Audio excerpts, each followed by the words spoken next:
A cool breeze swept through the city streets as I waited for my Uber. The night was young, but a sense of unease was growing inside me. I checked the app again. A black sedan, license plate ending in 784, driven by a man named Peter. Moments later, the car pulled up and I opened the door. "Hi, Lucy?" the driver asked, his eyes meeting mine in the rearview mirror.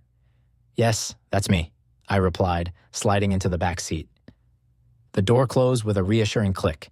The ride started normally enough, with Peter making small talk about the weather and the city's nightlife. I responded politely, but my attention was more on the route. I noticed we were taking an unusual path. "Hey, Peter, this isn't the way to my apartment," I said, trying to keep my voice steady. "There's construction on the main road. This is a shortcut," he explained with a casual smile. I frowned but decided to trust the driver. I turned my attention to my phone, scrolling through social media to pass the time.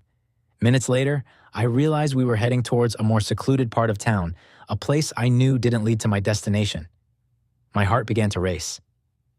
"Peter, where are we going? This isn't right." The smile vanished from Peter's face. "Relax. I just need to make a quick stop. We'll be back on track soon." My instincts screamed that something was terribly wrong. I discreetly sent my live location to my best friend, Anna, and typed out a message. "Something's wrong. In an Uber, not going home. Call me." The car slowed as it approached an abandoned warehouse. Peter turned off the engine and got out, walking around to the back of the car. My pulse quickened. I reached for the door handle, but it wouldn't budge. Panic surged through me. I looked around the car for anything I could use as a weapon, but found nothing.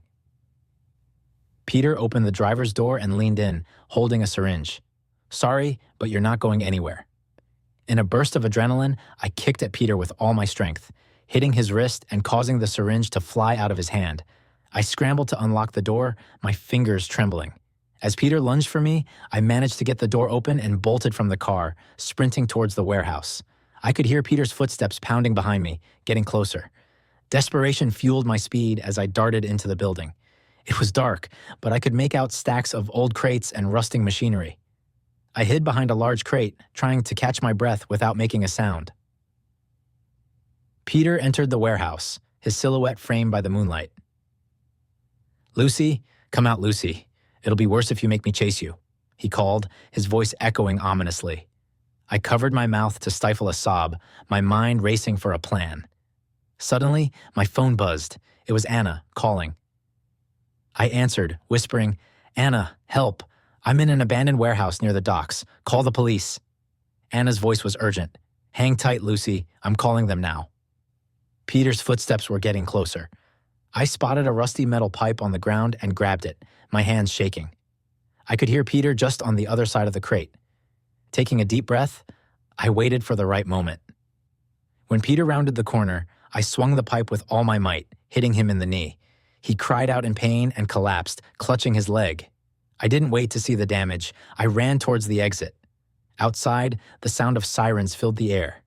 Relief washed over me as I saw the flashing lights of police cars approaching. I waved my arms, signaling them down.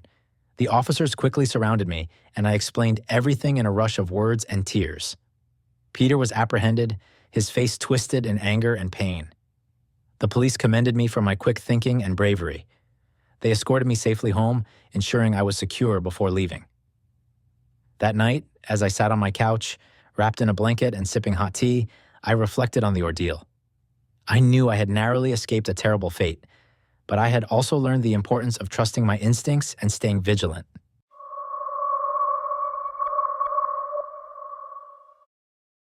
It was a Friday night, and I'd stayed late at the office trying to finish up some urgent reports.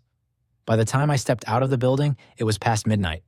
The streets were mostly empty, bathed in the eerie glow of the streetlights. I pulled out my phone and called for an Uber. The app told me it would be there in 5 minutes. I waited on the curb, watching the occasional car pass by. 5 minutes turned into 10, and then 15. The little car icon on the app showed the vehicle was stuck a few blocks away, not moving. Frustrated, I tried calling the driver, but my calls went straight to voicemail. I was about to cancel and call another one when I heard footsteps approaching. A man emerged from the shadows.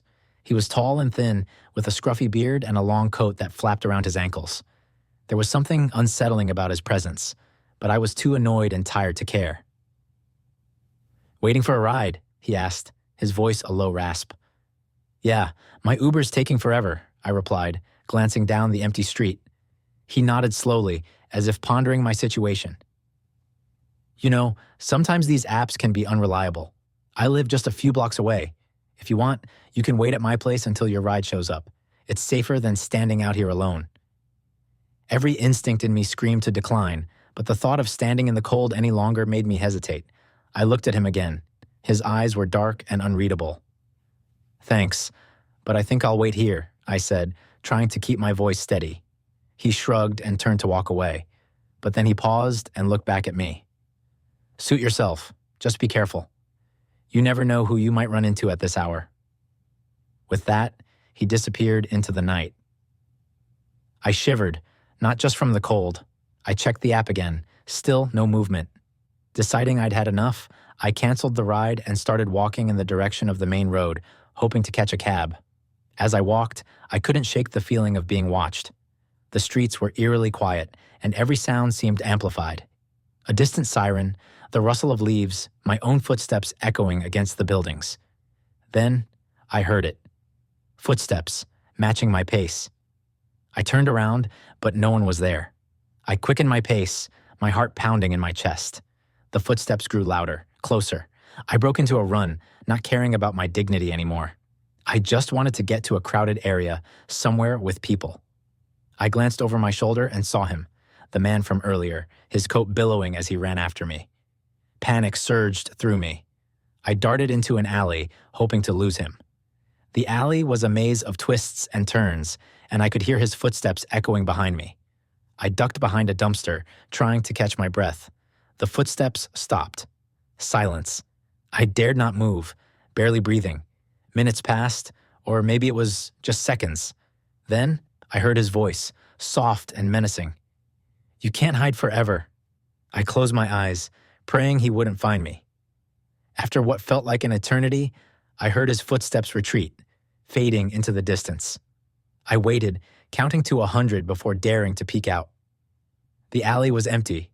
I slowly emerged from my hiding spot and made my way to the main road, my heart still racing. I flagged down a cab and got in, feeling a wave of relief wash over me as the driver pulled away. As we drove off, I glanced back at the alley. The man was standing there, watching the cab drive away, a sinister smile on his face.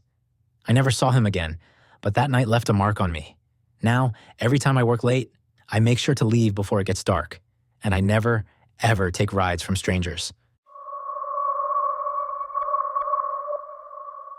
It was a moonless night when Emily booked an Uber to take her home from a late-night study session. The streetlights flickered, casting eerie shadows on the deserted streets. She watched as the app showed her driver, Marcus, was just around the corner. His profile picture showed a middle-aged man with tired eyes and a stern expression. The car pulled up, and Emily climbed into the back seat. Marcus greeted her with a curt nod and a gruff, "Where to?" She gave him her address and settled into her seat, clutching her backpack tightly. The car began to move, and the city lights blurred past the windows. The silence in the car was thick and uncomfortable.